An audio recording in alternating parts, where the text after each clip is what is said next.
Good morning all of you. Welcome to Perfectionize YouTube channel. So today we are going to see 10th of August current affairs which are relevant for your upcoming BPSC prelims examinations. और ये articles मैंने the Hindu, Indian express और बहुत सारे regional newspaper से मैंने इन topics को उठाया है।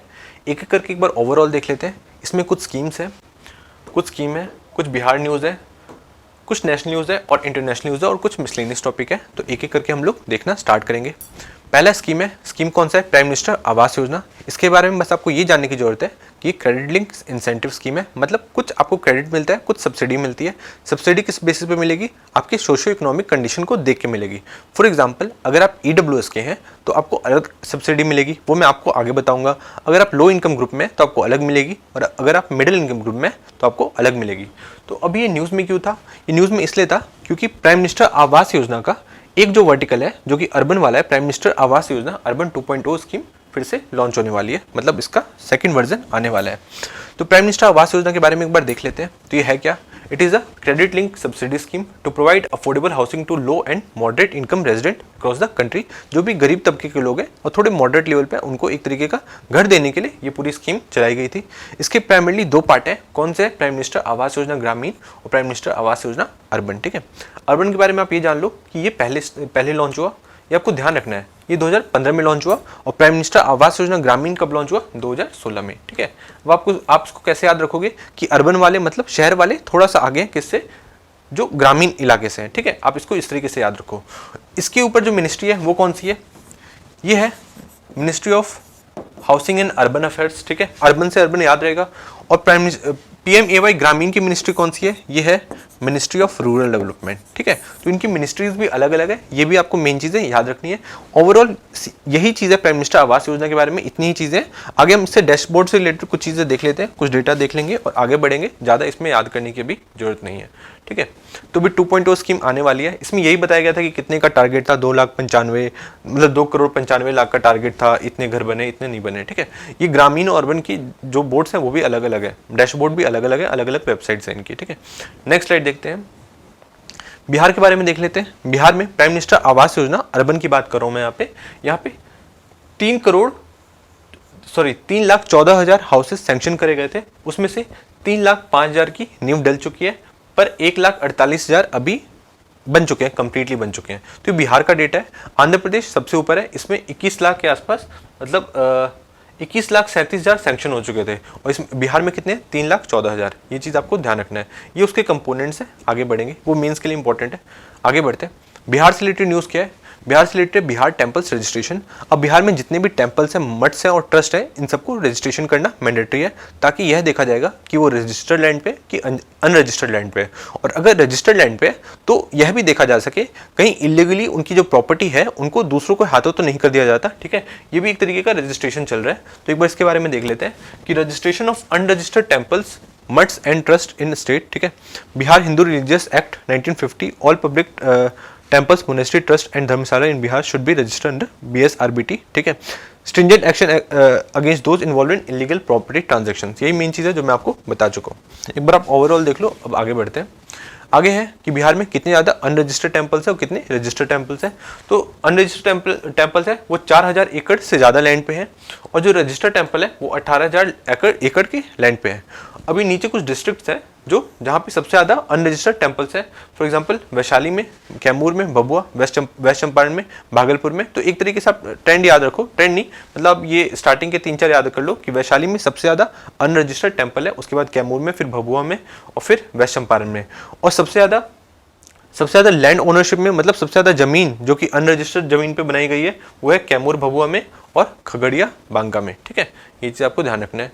नेक्स्ट चीज़ बिहार से रिलेटेड रेडियोथेरेपी ट्रीटमेंट आने वाला है मुजफ्फरपुर में। मतलब मुजफ्फरपुर में पहले से ही कैंसर हॉस्पिटल है, वहाँ पे अब रेडियो थेरेपी भी होगा। ठीक है, तो ये कब से स्टार्ट होगा? ये अक्टूबर से स्टार्ट होगा। और 4 मशीन्स आने वाली है। कहाँ से आएगी? वो जर्मनी से आएंगी। और वो चारों मशीन है वो 22-22 करोड़ की मशीन है, और उसमें से 80 से 100 लोग को एक दिन में ट्रीटमेंट कराया जा सकता है। ठीक है, इतना आपको ध्यान रख के चलना है। Radiotherapy machine being installed in Homi Bhabha cancer hospital, जो कि पहले से मुजफ्फरपुर में बना हुआ है, वहाँ पे बस ये फैसिलिटी लाई जा रही है, पूरा हॉस्पिटल नहीं लाया जा रहा है। ठीक है, ये चीज़ आपको ध्यान रखना है।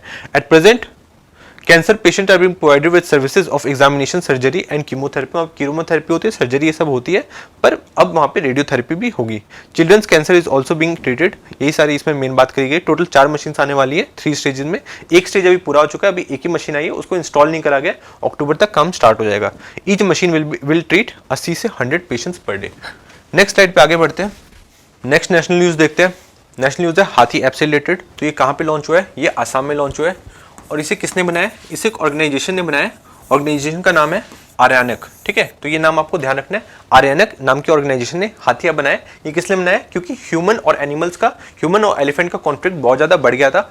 ऑप्शन में हो सकता है केरला आए, केरला में लॉन्च करा गया है, क्योंकि केरला से ऐसे बहुत सारे न्यूज़ आते रहते हैं कि यहाँ पे ह्यूमन एनिमल का कॉन्फ्लिक्ट चल रहा है या ह्यूमन एलिफेंट का कॉन्फ्लिक्ट चल रहा है। तो केरला आप ऑप्शन हो सकता है लगा के आ जाए, पर आपको ध्यान रखना है आसाम में हुआ है हाथी ऐप, ठीक है। इस चीज़ को आप ध्यान रखेंगे।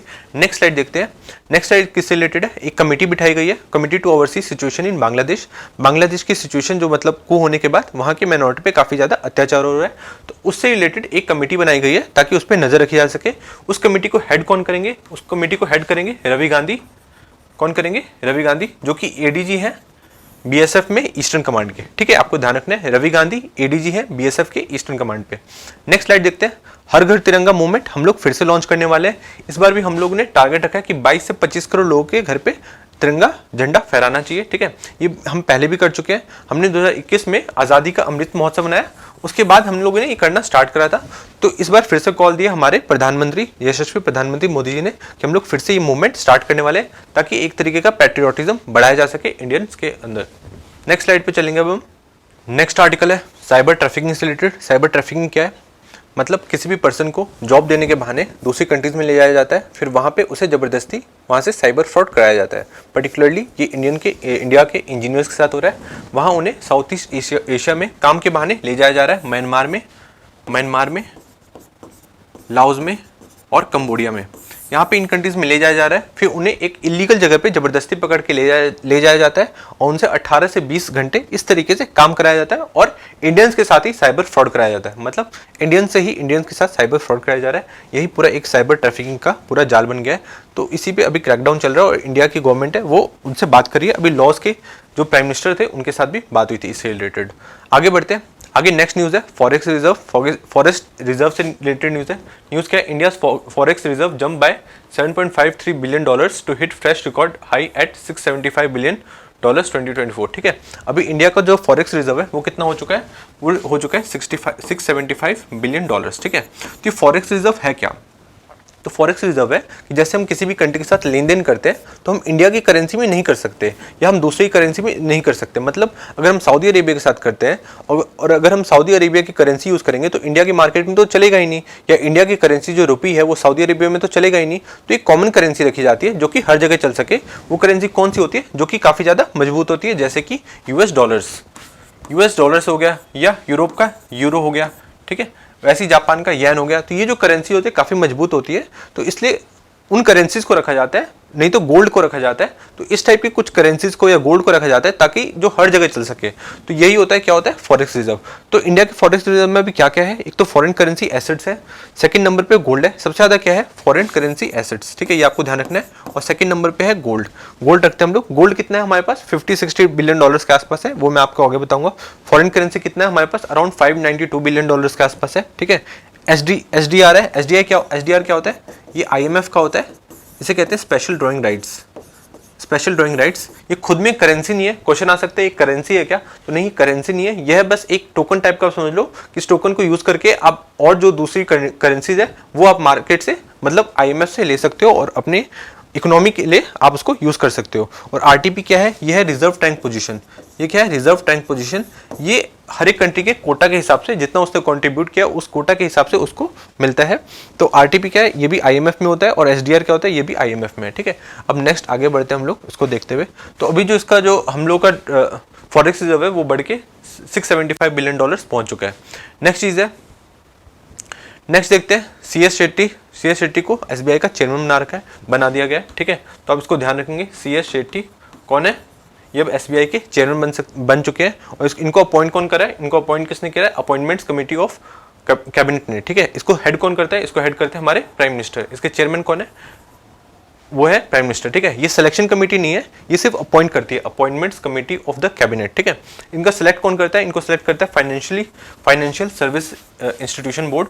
ये आ सकता है क्योंकि इसे हाल ही में बनाया गया है। इससे पहले क्या था? इससे पहले था बैंक बोर्ड ब्यूरो, जो कि बड़े बड़े जितने भी चेयरमैन हैं, फॉर एग्जाम्पल आरबीआई के नहीं, जैसे सेबी के हो गए, ठीक है, और जितने भी हमारे पब्लिक बैंक है, इन सब के जो चेयरमैन है, जो हेड है, उनको चूज करता है। वो कौन चूज करता था? ये डायरेक्टर्स इन सबको कौन चूज करता था? Bank board bureau. अब यही काम ये करता है फाइनेंशियल सर्विस इंस्टीट्यूशन बोर्ड। इसे हाल ही में बनाया गया। अब आपको ये बताना है कि 2023 में बनाया गया, 2024 में बनाया गया कि 2022 में बनाया गया, ठीक है।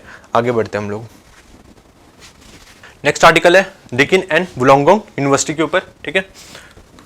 तो ये कौन सी कंट्री से, ये आपको बताना है। इसके बारे में आपको बताया तो ये इसके कैंपस कहाँ खुलने वाले हैं? इसके कैंपस खुलने वाले गिफ्ट सिटी में। गिफ्ट सिटी कहाँ पे है? साबरमती बैंक पे। और गिफ्ट सिटी कौन से स्टेट में? ये है गुजरात में। कहाँ पे है? गुजरात में। ये आपको ध्यान रखना है। गुजरात में कहाँ पे? गांधीनगर में। ये आपको गिफ्ट सिटी के बारे में ध्यान रखना है। नेक्स्ट स्लाइड पे बढ़ते हैं।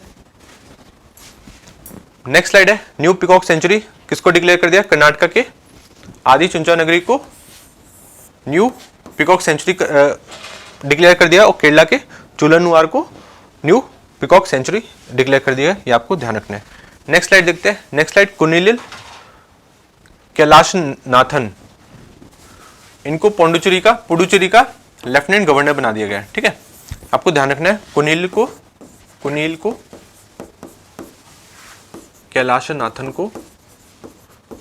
कैलाशनाथन को लेफ्टिनेंट गवर्नर बना दिया है पुडुचेरी का, ठीक है। नेक्स्ट स्लाइड पे देखते हैं हम लोग क्या है।